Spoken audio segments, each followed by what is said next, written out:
귀한 찬양 감사합니다. 할렐루야. 네, 오늘도 하나님께 예배드리는 우리 사랑하는 성도님들 심령마다 주님의 은혜가 평강이 넘치시기를 축복합니다. 요한복음은 전체가 21장으로 되어 있는데 1장부터 12장 그리고 13장부터 21장 이렇게 둘로 나눌 수가 있습니다. 앞에 부분을 주로 예수님의 이적과 그런 능력이 기록되어 있어서 표적의 책이다 그렇게 부르고, 뒤에 부분은 예수님께서 주로 표적을 통해서 그렇게 드러냈고, 그래서 뒷부분은 이렇게 제자들을 대상으로 예수님께서 가르치시고 또 십자가와 부활을 통해서 그렇게 하나님이 주시는 영광을 보여주시기 때문에 그래서 영광의 책이라고 합니다. 12장까지가 어떤 일반적인 사람들을 향한 공적인 가르침이라면 13장부터 마지막까지는 제자들을 향한 훈련이고 그리고 그들을 향한 가르침입니다. 그러니까 장차 제자들에게 맡길 세상 선교를 위해서 준비시키시는 그 내용이 후반부이죠. 그래서 13장에서 17장까지를 보면 세상이라고 하는 단어가 40번이 넘게 나와요. 그런데 선교가 뭐냐? 결국은 사랑의 섬김, 예수님의 사랑의 섬김을 실천하는 게 선교다. 그렇게 할 수 있어요. 그냥 입으로만 막 이렇게 하는 게 아니라 가장 귀한 것은 예수님의 사랑의 섬김을 통해서 실제로 살아내며 그 속에서 그 말씀을, 복음을 전하는 것이 선교입니다. 그리고 이것은 결국은 하나님의 영광, 예수님의 영광을 드러내는 그런 일이 됩니다. 그래서 1절은 영광의 책 후반부 전체에 도입이고 서론이 되는 말씀입니다. 자, 1절에 보니까 6월절 전에 예수께서 자기가 세상을 떠나 아버지께로 돌아가실 때가 이른 줄 아시고 세상에 있는 자기 사람들을 사랑하시되 끝까지 사랑하시니라 그랬습니다. 자, 여기 보면 예수님께서 죽음과 부활을 설명하시고 죽음과 부활과 승천을 표현하실 때 세상을 떠나 아버지께로 돌아가는 것이다 이렇게 정의를 하셨어요. 그러니까 이건 뭐냐 하면 십자가는 실패가 아니야. 십자가는 패배가 아니야. 예수님께서 모든 사명을 다 마치시고 마치 개선 장군처럼 그 승리와 영광의 길을 걸어가시는 것이라고 그렇게 정의를 하는 겁니다. 보여주는 거예요. 예수님은 평생 자신의 때가 아니라 하나님의 때를 따라 사셨습니다. 이제는 그 때가 됐어요. 그런데 그 때에 대해서 요한복음이 기록하면서 세상에 있는 자기 사람들을 사랑하시되 끝까지 사랑하셨다 그렇게 말씀해요. 그러니까 예수님은 자신이 하나님께로 돌아가실 것을 미리 아셨습니다. 십자가 미리 알고 계셨어요. 그래서 유언과 같은 메시지를 친히 담아서 보여주신 그 사건이 바로 제자들의 발을 씻기신 사건인 겁니다. 요한복음은 이 사건을 통해서 예수님께서 끝까지 자기 사람들을, 다시 말하면 제자들을 사랑하셨다 그 증거를 기록하고 있는 것입니다. 그래서 이제 말없이 대야에 물을 담아가지고 들어오셔서 제자들의 발을 씻기시기 시작하세요. 자, 여기서 제자들이 느낀 감정이 어땠을까요? 당시에 더러운 발 씻는 것은 노예들이 늘상 하던 일이에요. 그런데 주님께서 선생이신, 주이신 주님께서 친히 하실 때 제자들이 얼마나 당혹했겠어요. 사실은 이 일은 제자들이 해야 되는 거잖아요. 역할이 바뀐 거예요. 제자들이 충격스럽죠. 그래서 얼떨결에 이제 발을 맡겼어요. 그러고 나니까 이제 씻기다 보니까 뒤에 있던 베드로가 제정신이 왔어. 그러니까 아니 주님이 어떻게 제 발을 씻기냐고 그렇게 반문을 해요. 무슨 얘기예요? 주님이 어떻게 그 거룩하신 손으로 주님의 손길이 닿는 곳마다 나병 환자가 치유되고 죽은 자가 살아나고 병든 자가 고침받고 맹인이 눈을 떴는데 그 거룩하신 능력의 손으로 어떻게 우리같이 더러운 죄인들의 발을 씻길 수 있느냐는 거예요. 절대로 못합니다. 완강하게 거부합니다. 이것을 보면 이런 어떤 모습은 사실은 매우 정상적이죠. 그래도 그 중에 베드로가 제정신이 있었다, 그렇게 생각되지 않아요? 그런데 예수님 반응은 정반대예요. 8절에 보니까 베드로 향해서 너 그 말이 정말이냐? 내가 너를 씻어주지 않으면 너는 나와 상관이 없어, 이렇게 말씀하세요. 그럼 이 말씀의 의미가 과연 뭘까 하는 거예요. 여러분, 사람이요, 사랑에 대해서 갖는 태도는 대략 세 가지로 보여요. 첫째는 사랑하는 사람, 그다음에 사랑하지도 받지도 않는 사람, 사랑받고도 배신하는 사람.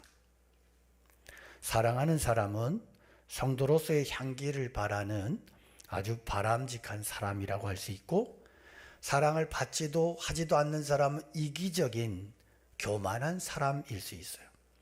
그다음에 사랑받고도 배신하는 사람은 배은망덕한 사람이죠. 지금 베드로는 두 번째 유형에 속해요. 사랑하지도 않고 받지도 않겠다.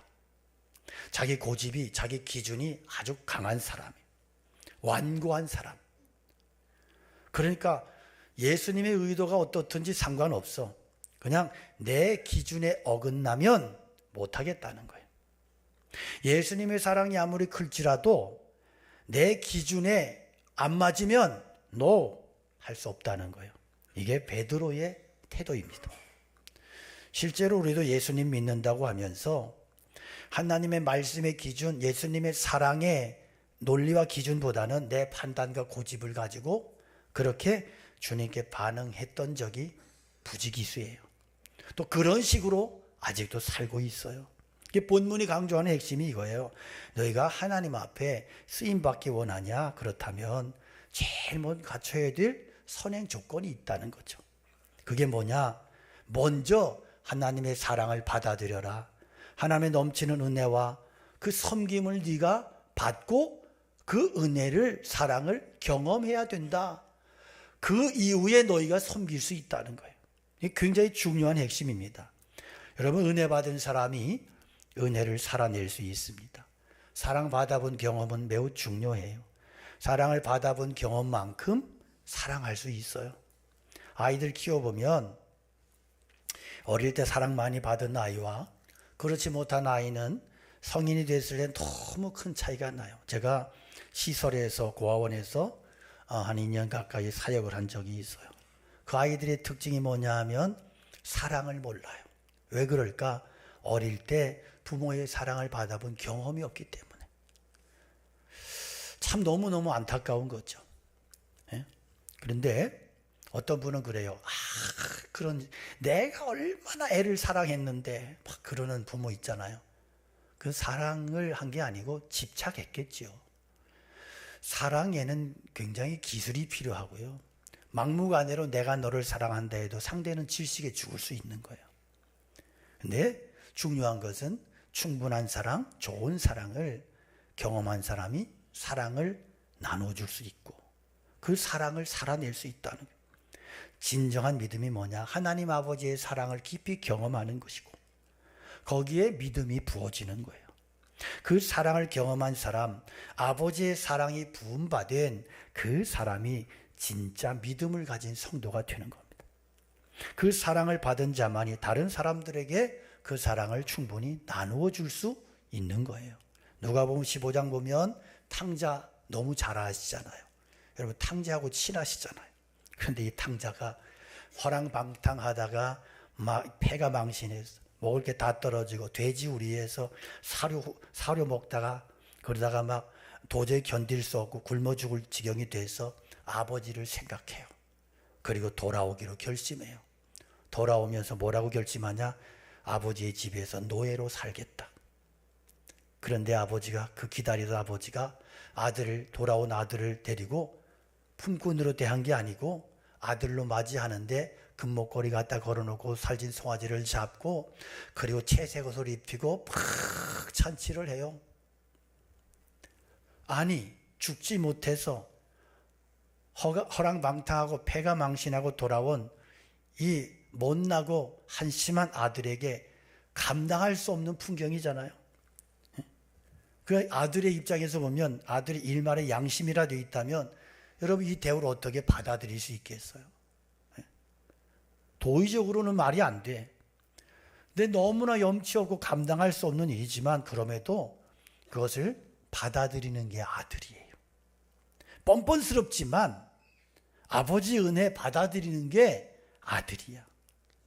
어떻게 그걸 받아들여? 아들이니까요. 아들이니까. 진짜 이렇게 아들은 염치가 없지만 아버지의 사랑을, 아버지가 사랑 부어주실 때 염치 불구하고 받아들이는 거. 이게 아들인 거예요. 그러니까 아버지를 믿는 아들, 아버지를 사랑하는 아들은요, 뻔뻔함이 있어요. 용돈이 떨어지면 당당히 요구해요. 저희는 큰아들 키울 때 너무 엄격하게 키우다가 둘째 아들은 좀 이렇게 충분히 이렇게 막 사랑도 해주고 막 이랬던 것 같아. 둘째 아들 녀석이 그렇게 버릇이 없었어요. 돈 떨어지려면 아빠 돈 줘. 네가 언제 나한테 돈 맡겼냐? 아니 아버지니까 돈 줘야 되는 거 당연한 거 아니야? 그런데 그게 그러면 이런 싸가지 그러니까 그게 아니잖아요. 아, 이놈이 아버지를 이만큼 믿네? 이놈이 아버지를 이렇게 신뢰하네? 그래서 아버지가 흐뭇한 거예요. 그게 아들인 거예요. 만약에 아들이요 반대로 행동했다고 칩시다. 아버지가 잔치를 벌이고 금목걸이고 그랬더니 막 이런 게 뭐 다 필요 없어. 나는 그냥 노예로 살겠다고, 나는 맞아 죽어도 아들 못한다고 막 그러고 막 계속해서 고집을 쓰고 한 달, 두 달, 해가 또 가도 계속 그러고 있다면 이 아들은 뭔가 아들이 아닌 거야. 아버지 사랑 받아들이는 그 행동 속에 있는 아들의 아픔도 있는 거야. 면목 없음도 있는 거야. 아들의 창피함도 있는 거야.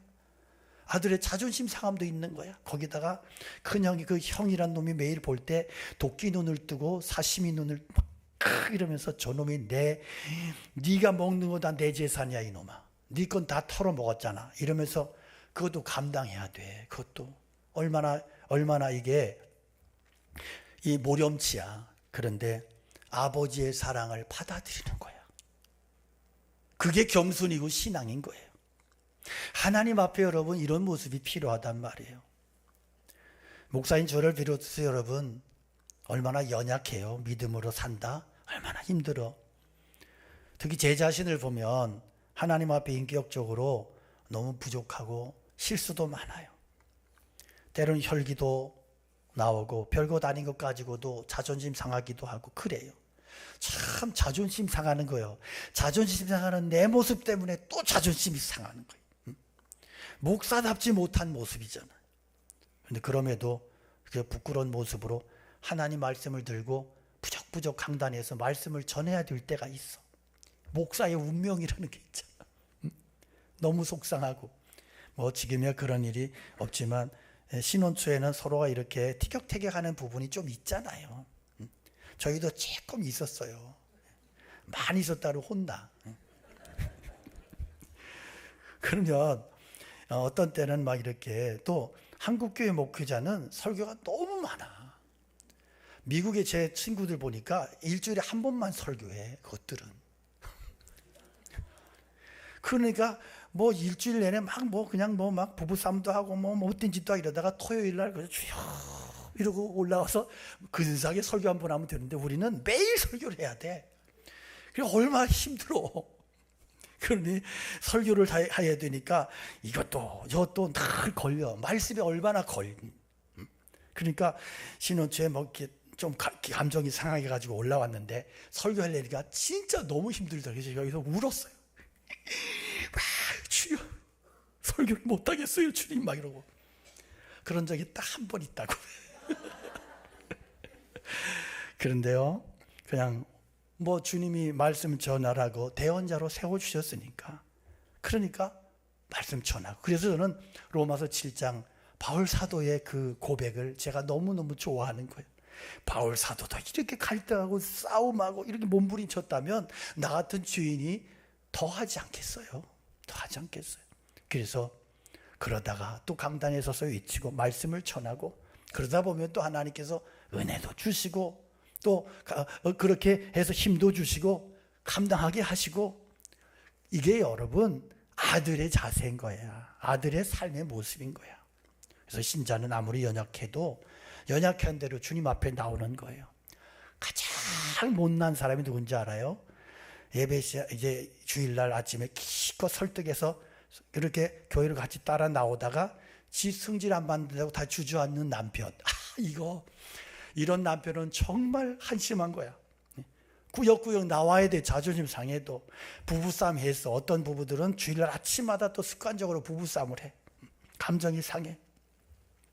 교육이 싫잖아. 그래도 와. 꾸역꾸역 와. 아버지의 집에 오는 거야. 이게 아들의 자세이고 믿음이요. 나는 부족하고 나는 연약하지만 그럼에도 주님 앞에 가는 거예요. 주님 앞에. 미리 띄우지 마라. 그러니까 십자가 보혈로 내 죄를 사해 주시고 용서해 주시는 그 주님의 은혜를 믿고 그렇게 가는 거예요. 나는 부족하여도 영접하실 터이니 영광 나라 계신 임금 우리 구주 예수라. 아멘. 전 장례 이렇게 집례할 때마다 참 그런 은혜가 있어요. 그래, 나는 부족해도 영접해 주신다. 이게 신앙이야. 아버지가 나를 영접해 주시는 거예요. 그래서 내가 오늘도 그 은혜를 따라 살아가는 겁니다. 예수님은 베드로가 발 씻길 수 없다 그랬더니 너는 나와 상관이 없대요. 그러므로 예수 믿는 사람들의 삶은 뭐냐? 예수님과 상관이 있는 삶인 거예요. 그래서 우리의 삶에 예수님의 상관이 나타나야 돼. 흔적이 나타나야 돼. 여러분 자서전 같은 거, 유인전 자서전 읽어보면 예수 믿는 사람의 자서전과 예수 믿지 않는 사람의 자서전이 너무 달라. 차이가 뭔지 아세요? 예수 믿지 않는 사람은 자기 자랑이야. 근데 막 자기 자랑을 막 너무 거짓말을 너무 심하게 쳐. 제가 잘 아는 분들도 계시거든요. 정치하는 사람. 그래서 뭐 책을 썼다 그래서 보내줘서 보면 거짓말 천지야. 짜증나. 그걸 어떻게 읽어? 그런데 예수 잘 믿는 사람의 자서전을 보면 은혜가 있어. 나는 부족해. 나는 형편없어. 그런데 주님이 나를 이끌어 가시고 주님의 은혜가 나를 여기까지 세워주시고, 여러분 이게 그래서 거기에 감격 있고 은혜가 있는 거죠. 여러분 오늘 우리의 인생 가운데 이런 고백이 있기를 원합니다. 내 삶의 순간순간 구비구비마다 하나님의 은혜가, 예수님의 사랑이 있습니다. 이 고백 가지고 살아갈 수 있기를 축복합니다. 누가 사랑 잘할 수 있느냐? 사랑 많이 받아본 사람이요.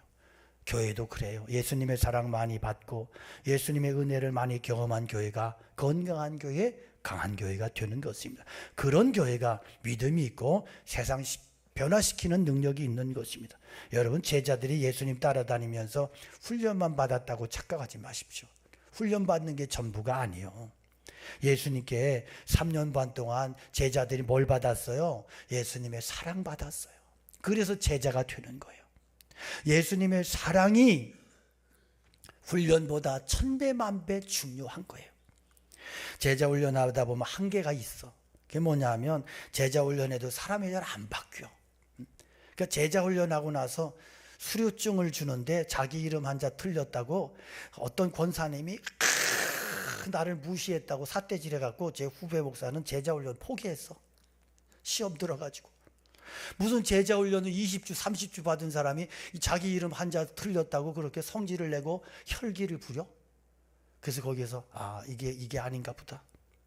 여러분 사랑이 그렇게 중요한 거야. 그러니까 예수님의 사랑 받으니까 제자들이 평생 감격해서 사명에 붙들려서 달려갈 수 있었던 거예요.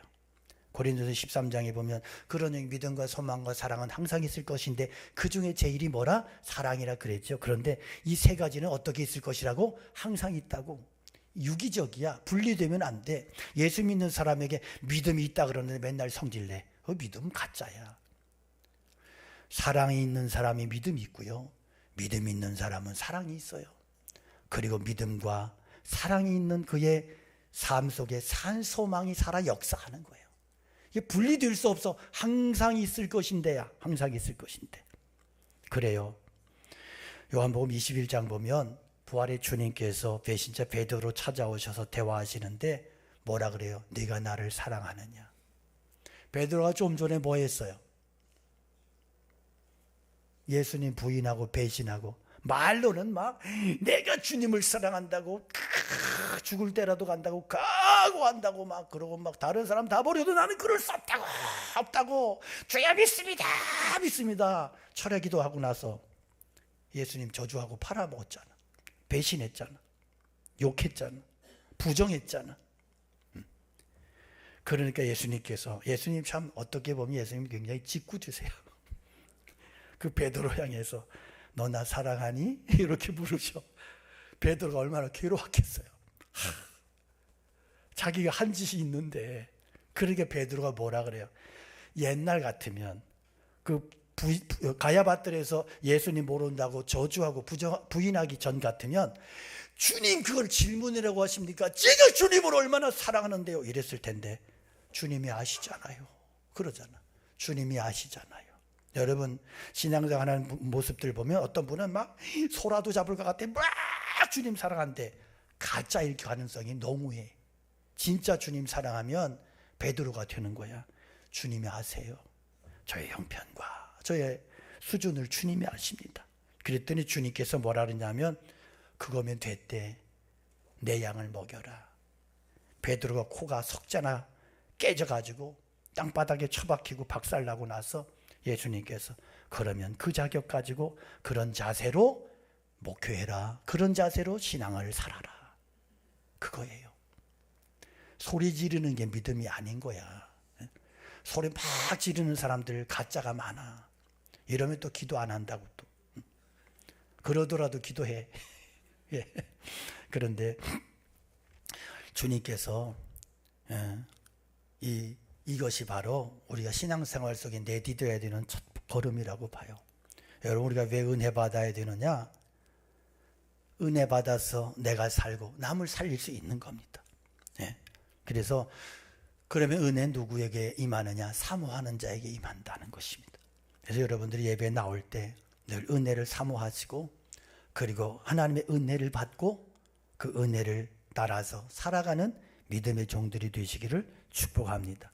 자, 오늘 본문의 내용이 나오는 병행 기사가 누가복음 22장에도 나오는데, 근데 누가복음에 보면 이 사건이 있기 전에 하나의 사건이 일어나. 그게 뭐냐면 누가 크냐 하는 경쟁의 싸움이 일어났습니다.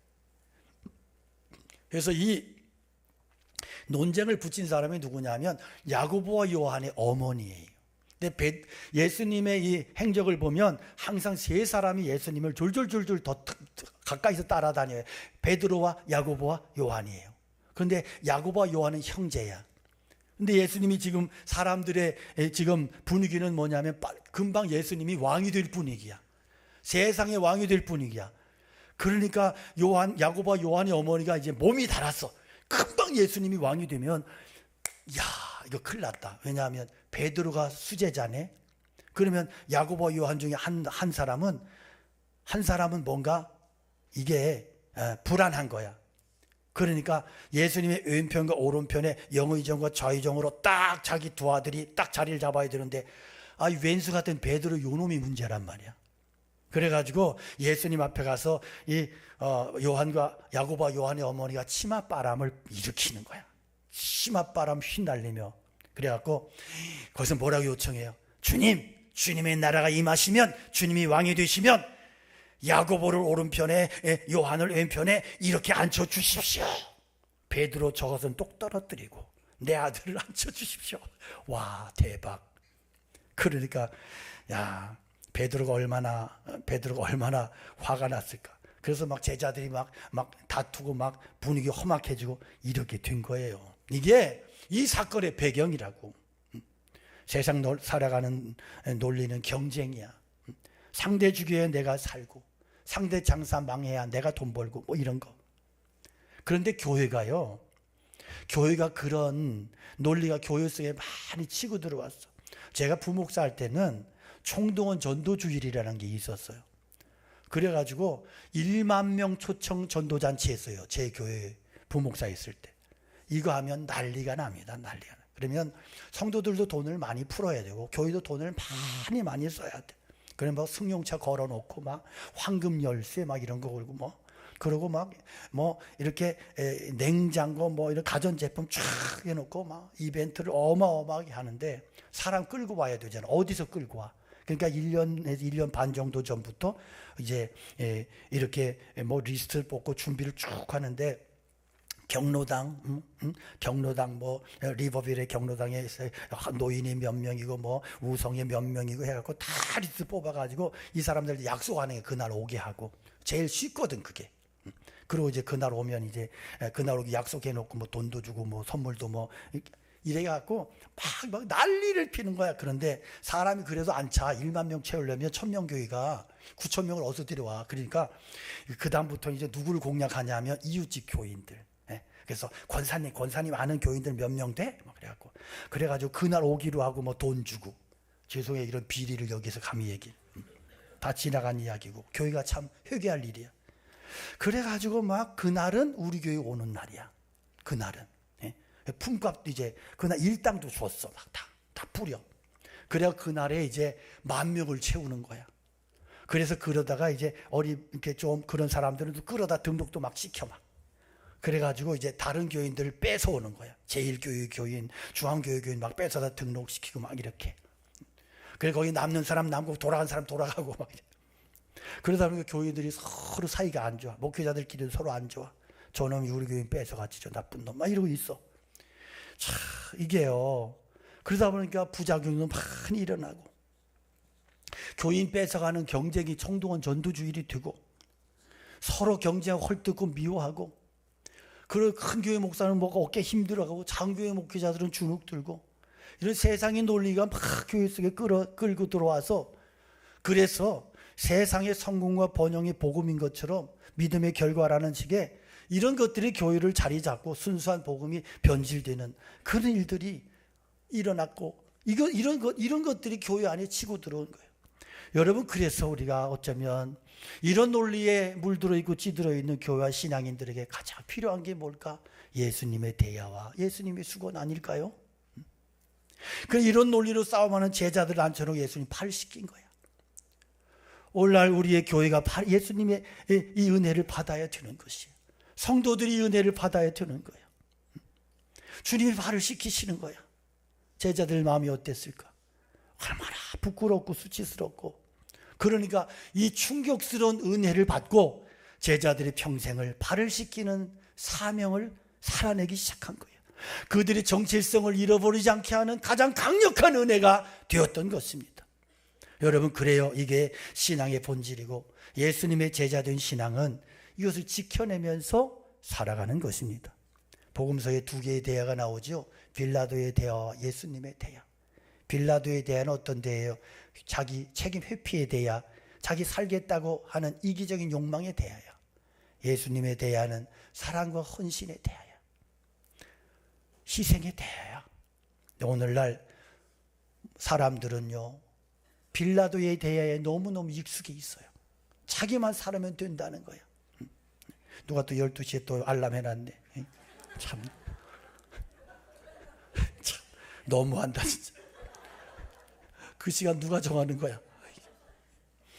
근데 예수님 대야는요 사람들 섬기고 더러운 거 씻어내는 대야. 하나님 앞에 믿음의 백성들이 가져야 될 대야가 바로 예수님의 대야예요. 여러분 사랑 없다고 불평하지 말고요. 내가 사랑하세요. 헌신자가 없다고 불평하지 말고 내가 헌신자가 되면 되잖아. 기도가 없다고요. 내가 기도의 사람 되면 되고. 신앙의 열정이 부족하다고 여러분부터 오후 예배 새벽 기도 회복해요. 내가 그렇게 돼야 되는 거예요. 내가 열정의 사람이 되고 사모하는 은혜에 사모하는 그런 사람이 되고 이 시대에 전도가 없다면 내가 전도의 불을 붙이는 기도하는 사람이 되고 내가 먼저 발 닦는 사람이 되기를 기도하시기 원합니다. 주님께서는 내가 이렇게 행한 것은 너희가 이런 삶을 살도록 하기 위함이라고 말씀하시고 십자가 지셨습니다. 서로 경쟁하던 제자들이 회개하고 그 예수님의 뒤를 제자들이 따라갔습니다. 우리도 그 뒤를 따라가는 섬김의 신앙 가지고 살아갈 때 주님이 우리 인생 가운데 영광스러운 은혜를 부어주시고 그런 인생으로 세워주시고 이끌어 가실 줄로 믿습니다.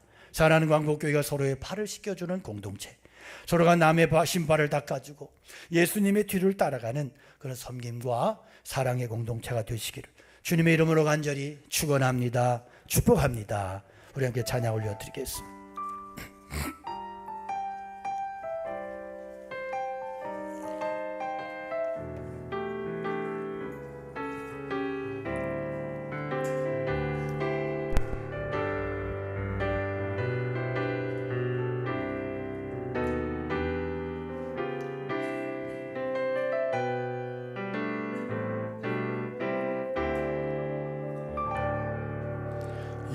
예수를 만난 자 새로이 눈 뜨고 예수를 아는 자 그 말씀 들으리 예수를 따르는 자 어느 곳에 있어도 주의 은혜를 담대히 선포하리라 예수를 만난 자 예수를 만난 자 새로이 눈 뜨고 예수를 아는 자 그 말씀 들으리 예수를 따르는 자 어느 곳에 있어도 주의 은혜를 담대히 선포하리라 예수님의 뜻대로 살아낸 만큼 자유를 얻으리 살아낸 만큼 예수의 마음으로 사랑한 만큼 평안을 얻으리 사랑한 주님의 뜻대로 주님의 뜻대로 살아낸 만큼 자유를 얻으리 사랑한 만큼 예수의 마음으로 사랑한 만큼 평안을 우리 손을 들어 고백합니다. 평화 평화로다 평화로다 하늘 위에서 내려오네 그 사랑의 물결이 영원토록 내 영혼을 덮을 평화로다 평화로다 하늘 위에서 내려오네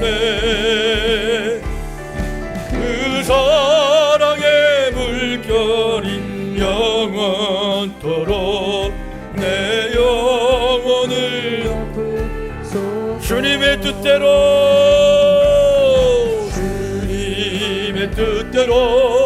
살아낸 만큼 자유를 얻으리 살아낸 만큼 예수의 마음으로 사랑한 만큼 평안을 얻으리 사랑한 오늘 말씀을 기억하며 우리 주님의 이름 간절히 기도합니다. 주여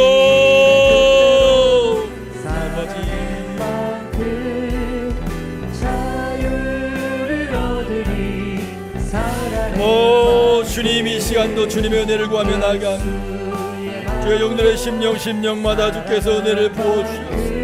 오늘 우리에게 난 발을 씻길 수 있는 믿음을 부어주시옵소서. 주님의 뒤를 따라서 주님께 행하신 대로 그렇게 살아갈 수 있는 그런 믿음을 살아낼 수 있는 능력과 은혜와 사랑을 우리 심령 위에 부어주시옵소서.